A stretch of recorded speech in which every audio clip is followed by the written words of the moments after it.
Okay. Yeah. So sorry for that. I think some mistake was there in the link, but I have started the training. I can think so. Link if you want.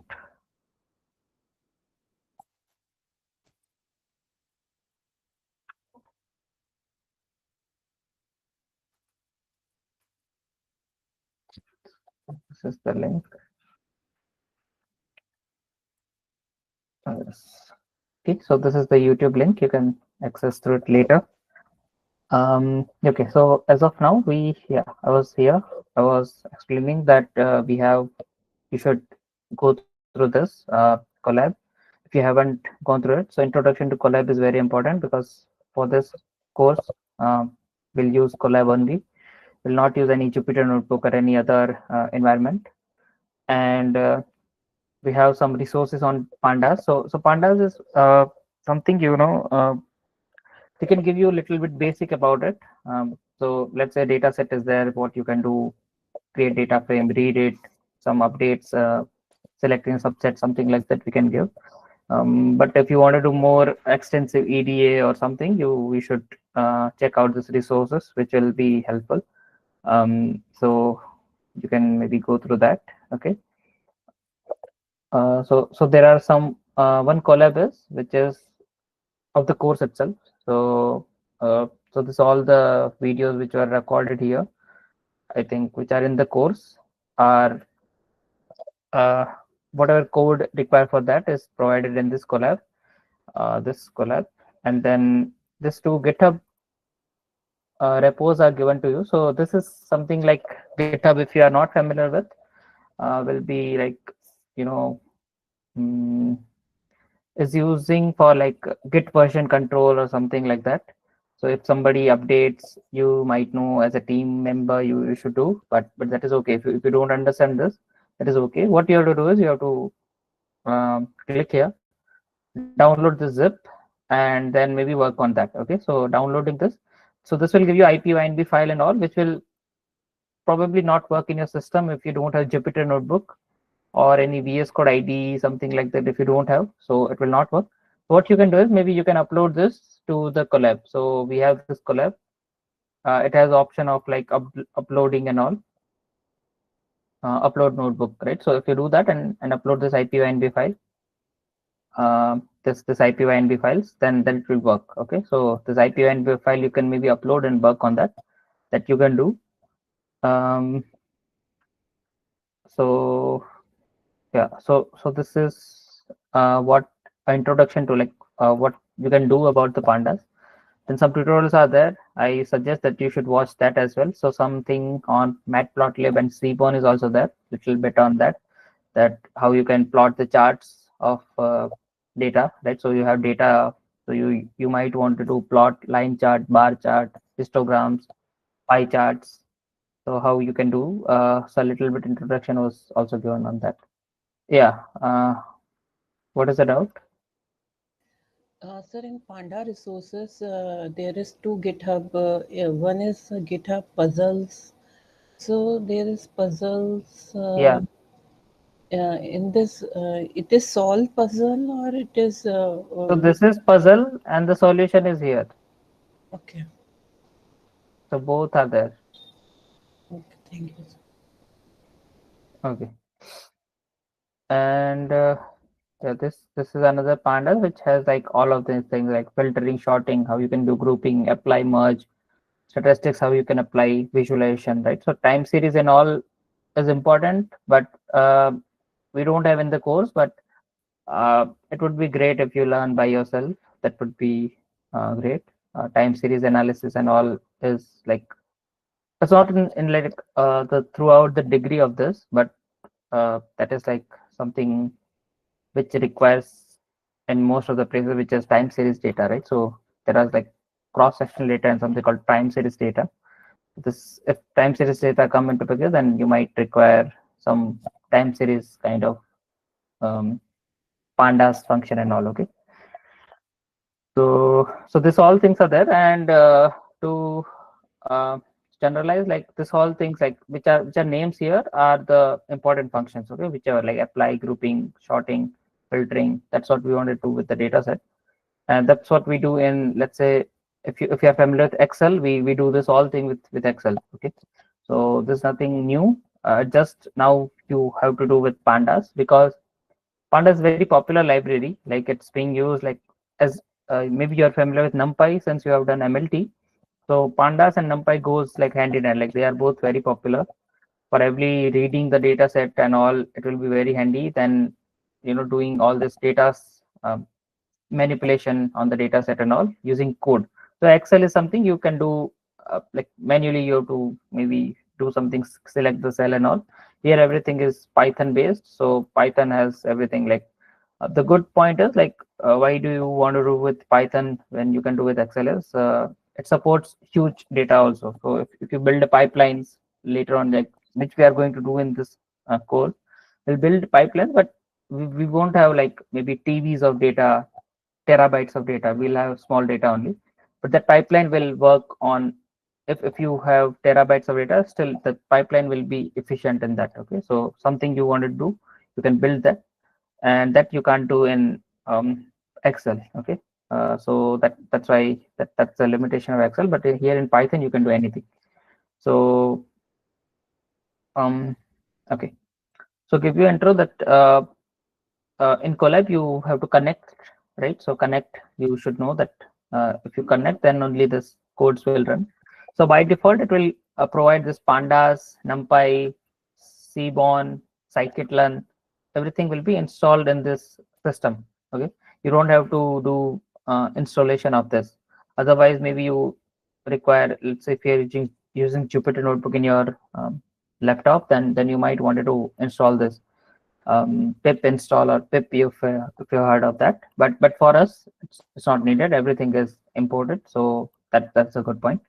um, so if I run the import Pandas, I can see it's getting imported, and then the version is this 2.2.2. It could be any version, maybe different for somebody else. I don't know about how this Colab works, like how this Pandas they do, but I think it will be consistent. They have updated it, then it will be updated for all of them, possibly. Okay.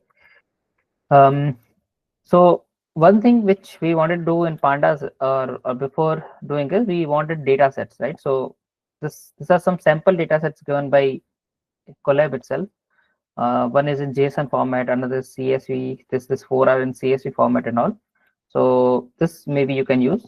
Or another thing you can do is you can upload your data set. So this first icon you can see here is for uploading the data set. If you click here, that selection pane will open. So that might not be visible for you because I'm sharing the tab only.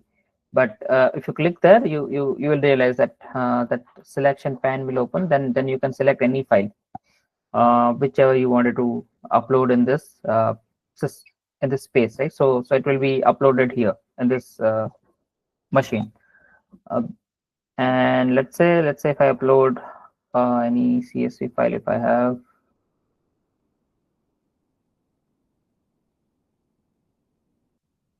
I might have, let's say this.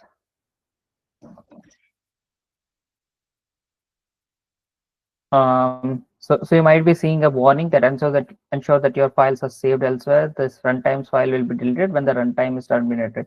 So currently we are having this runtime, right? So we are um, consuming this space and everything. So disk, RAM, and all are provided by Google. So after this session will be over, this data set and all will be lost. So your code will not be lost, your code will be there, but this data set will be lost.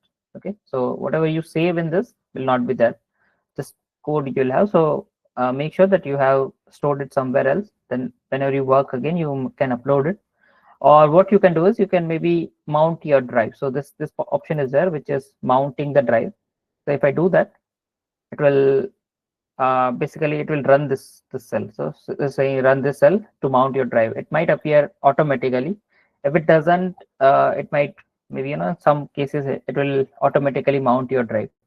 So no issues. Then you have to give permissions and all, something like that, from your account. And in your uh, drive, you can search for the data sets and all. You can do that. and give the link of it. Okay, so another option is that how to get your data set from your drive. You can maybe read about that, or I think it has been provided in the first lecture, like how you can use Colab, right? So I think the introduction to Colab, you go through that, it will be given there, right? So that is another option, but the easiest option is you upload the file and then work on that. Very easy option. So I uploaded this file, let's say here. So this is my drive mounted here. Okay, so this option was not there earlier. Now it's there. So my drive, I can access whatever is there in my drive. So there are this folders available, and some files are there. I can access any of them which are there in my drive available. Okay, I can do that. Now if I wanted to read the data set, any data set, so I need a path of it. So I'll copy the path using this thing. Okay, this is very important because many people or many students, when OPP is there, so you will have online proctors, this programming exam, might appear that I don't know how to upload the data set and how to read the data set. So that is you should know how to do that. Okay, so I'm just giving a more focus on that, then I'll move on. So PD, then you have to do read CSV, then you have to give a path, but remember the path is a string. Okay, it's not, you can't give like this is not a path. uh, this is a path, but it's not a string format, so it will not be able to read it. So invalid syntax, right? So you have to give it as a string, like this. And the thing you have to do is you have to store this data frame. So whatever you do with the pandas or read something, you get a data frame as output. So this if I read it, I'll get a data frame. So I'll store it in a variable. Generally df is the um, variable like used most of the cases, so I'll use df only. If I do df, it will show the data set. So this is my data set. It has this columns: person, age, gender, education, income, experience, loan amount, and all, something like that, loan status. So this is a data set which I loaded. Now what we can do is, so few things when you read the data set that you should do is, how many rows are there, how many columns are there, how many which kind of columns are there, like nominal data, ordinal data. So this all from statistics will again appear here in this course, because you have to do, if it's a nominal data or ordinal data or categorical data, you have to convert them to numbers, because you would have studied in MLT that machine learning or models doesn't understand words. So you have to convert number or words to number. So how will you do that? You will do this categorical encoding, which will be in week 3. But uh, as of now, you should know that what are nominal columns, what are ordinal features. If you know that, then that will make easier. Okay, later on, then something like float and integer will be there, but that's not an issue. Mostly float and integer will not cause any problem. The scale of the numbers will cause a problem, and we will do something called scaling, which will also be there, but don't worry, this all is okay. So as of now, what I'll do is I'll first see how my data set, what is the size of my data set, or how does it, how much space it takes, or something like that. Okay, so the function of for that is df shape. If I do that, I get that there are 45,000 rows and 14 columns. You can see from here as well, not an issue, but the whole data set will not be visible to you. Okay, just in case, like this whole data set not be visible, because it will be very huge, and it will be out of the like bound or something. So seeing the whole data set is not possible. So you can maybe do, it's possible, like it's not, I'm not saying it's like completely impossible, but you should not do that. It's not useful. Okay, so there are like rows and columns. So what generally we can do is we can maybe like do row comma column, which is this, and then like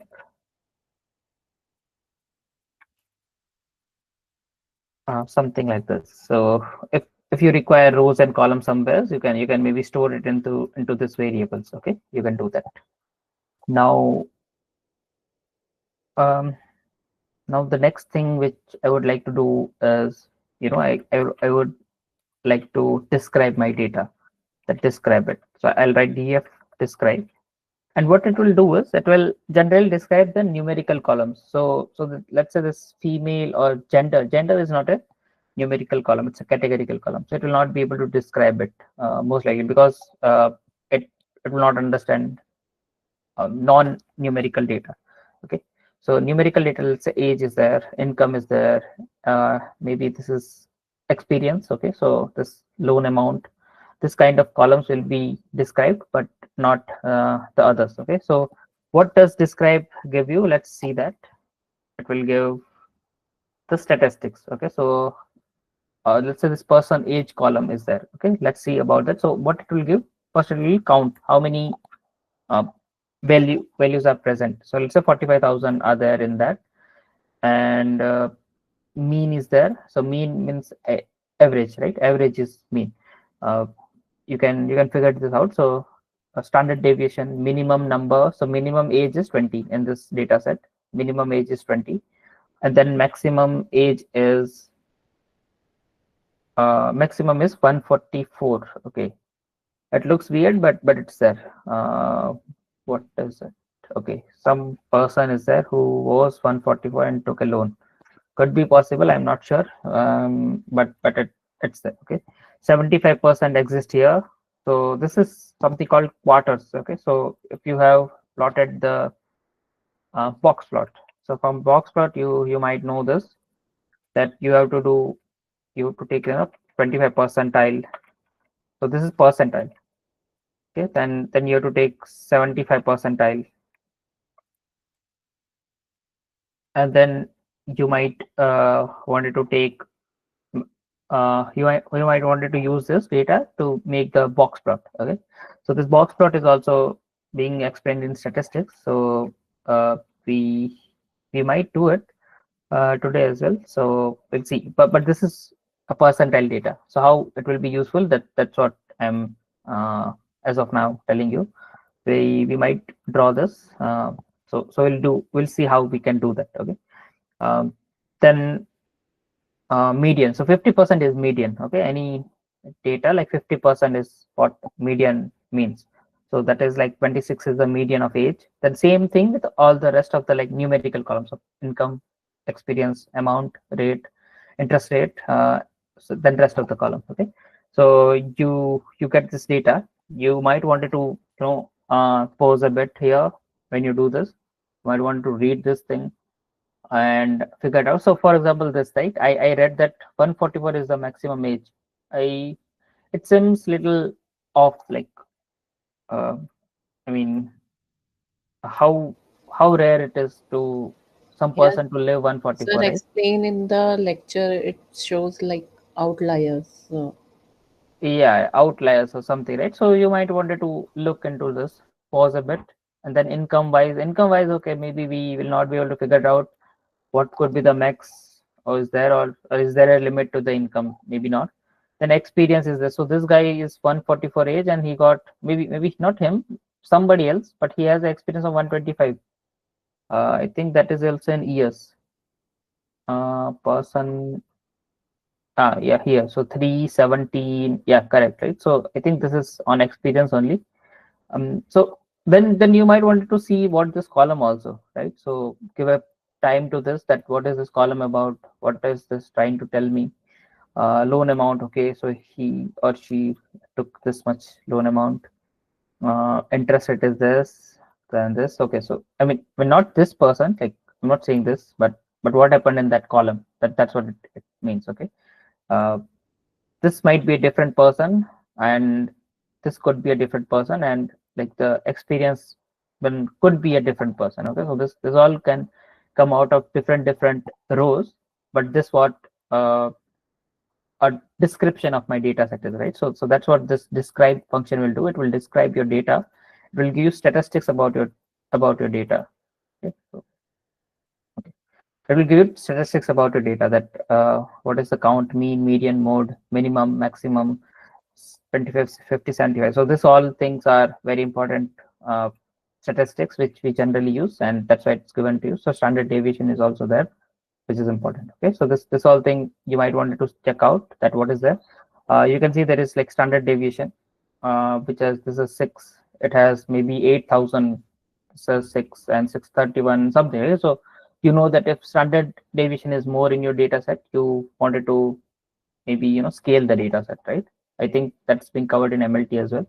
So if that kind of this kind of data set you might come across, then you should do the scaling. Okay, so this was a basic intro on this. Another thing you might want to do is, before you go deeper into the data set, you should look into info of this.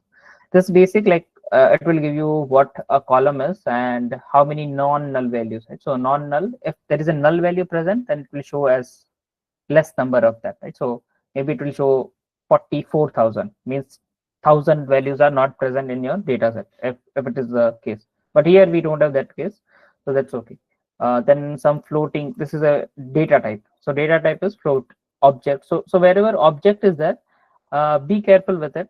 So it will not be being used by models, right? So objects are something we have to take care of in future, before we train the model. So before training the model, we have to convert all these objects to either float or integer. Okay, so all these objects are there, which we might wanted to be careful about.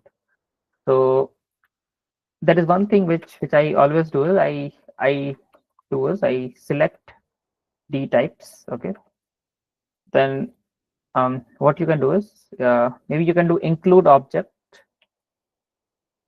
So this include is there. Then you can give like objects, right? So whatever is written here, like object is written, maybe you can use object as well. No issue.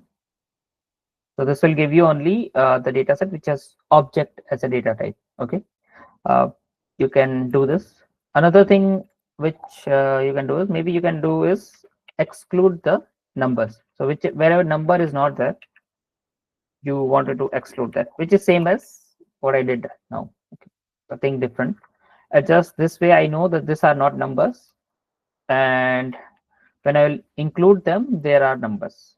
That's all. Like, it just makes easier that I wanted to know either is it number or not number.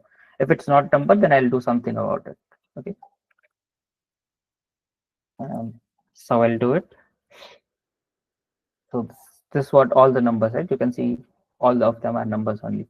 So this is how you'll get it. So sometimes you might come across Boolean values as well. Then this both will not appear. This both will not be able to pick up. Okay, because I'm excluding. Maybe this will pick up. Yeah, so it will not pick up by this, but it will be Boolean. So it will be written as 0, 1, but it's a Boolean this thing data type. Okay, it might appear. So you might wanted to maybe convert the data types. Which you can do is, if you wanted to change a data type, what you can do is, let's say I'll convert something which is integer to float. So for example, this is integer 64, person employee experience, right? So first, how will I select a column is, I'll write my variable name, which is a df. I have stored my values in df. Okay, then I'll use this brackets, this square brackets. Okay, then I'll give the column name, feature name I'll give. So generally what I do is, I don't write it, I copy it from here itself, which is very handy. Like, you can just select it, copy. Okay, try as much you don't write the code, because otherwise you will end up wasting or spending too much time on that. Copy paste is very good method in this thing, because now we are not writing everything in hand. Like, we are using pandas, and most of the things are repetitive. Okay, like df will appear so much time that that you might wanted to maybe copy paste something like that, or this thing also. So if I write, let's say, d type of this, d type, I think this is the one. So it will show you integer, right? 64. But I wanted to change the data type of this, then so this will be handy when you have some data type which you don't like, or something is there maybe you have huge data, you want to store as float 64, float 32, something, which is very rare, but still like it's a good. So you can write maybe S type, then give it, right? So whatever you want. Let's say I want it as float 64. I think it might work. If it doesn't work, then I have to use np dot float. So if I do this, yeah. So current. So then this is a float. Okay. So you can see it's a float 64 now. I converted it, but just in case, I let you know that whatever changes I have made, I never stored it. Okay. I just said change it to float. It is doing it and showing it to me, but it is not converting my original data set. So if I run this again, it will still integer 64. So if I wanted to store Sir, this change, yes. sir, what is 64? So 64 is so what happens in this is what do you call a data type, right? Like you would have heard bits. So bits is um, something called bit, right? Then 8 bit or something like that we use to store the numbers. Okay, 8 bits. Then we might use 16 bits. Then 32 bits. So this is how a numbers being stored. So it started from binary numbers. So maybe 0 and 1 if you use, then that is like 1 bit. Okay, so this is what a 1 bit is. 1 bit. So if you wanted to just store 0 or 1, then you can use a bit to store it. But if you want more than that numbers, right? So how will you store 10? You can't. In 1 bit you can't. So you might want it maybe, let's say, 2 bits. So 2 bits if you use, then so internally inside the computer, all the numbers are being stored in 0 or 1. Okay, 0 or 1, something like that. Uh, so you have to convert this to I think it's called decimal or hexadecimal, something like that. You have to convert it to, and that's how this bits and all come up. Okay, so this is like 8 bits required to store the number, 16 bits required to store a number, or 32 or something like that. So that's how this all comes up, and in that series the 64 will be there. So I think this is the highest. If you have very huge number, I think in billions also it will be able to store it. Okay, so 64 bits is the max required of the current or any system will require it. So not more than that. We have this bits and all, and that's how these numbers are appearing. Okay. Um. So yeah. So I was saying that this changes. I change it to float, but I never stored it. So what I have to do is storing in this data frame is very easy. What you have to do is you have to just say that this is my column and is equal to. Okay, so whatever this was my change. Just whatever I'm selecting now is change that I wanted to pass on to the column itself. So that's how you do any changes. So later on you'll do several changes, and this is how you'll do it. Okay, that this changes save here. So now if I do it, then you can see this is being converted to float. This is one change, but there are several changes you might wanted to do. Let's say one change could be let's say you wanted to divide all the numbers by 1,000 for some reason. You want to do it, you can do that. So for example, this column is a person income. It is given in probably, let's say, dollars. You might wanted to convert it to rupees or something like that. Then you want to do it, right? So how will you do it? So what you will do is, let's say for the simplicity, it's in dollar. You wanted to convert it to rupees. And if I see let's say dollar to INR, that is 86.6. So I'll use this number that so this is the column which I wanted to use. How will I do is, I'll select this. So then I'll get that column. Okay, you can run this. You can see, okay, I'm getting the correct column. So what I want to do is, I wanted to, this is in dollar, I wanted to convert it to rupees. So I have to multiply by 86.60, right? This number. So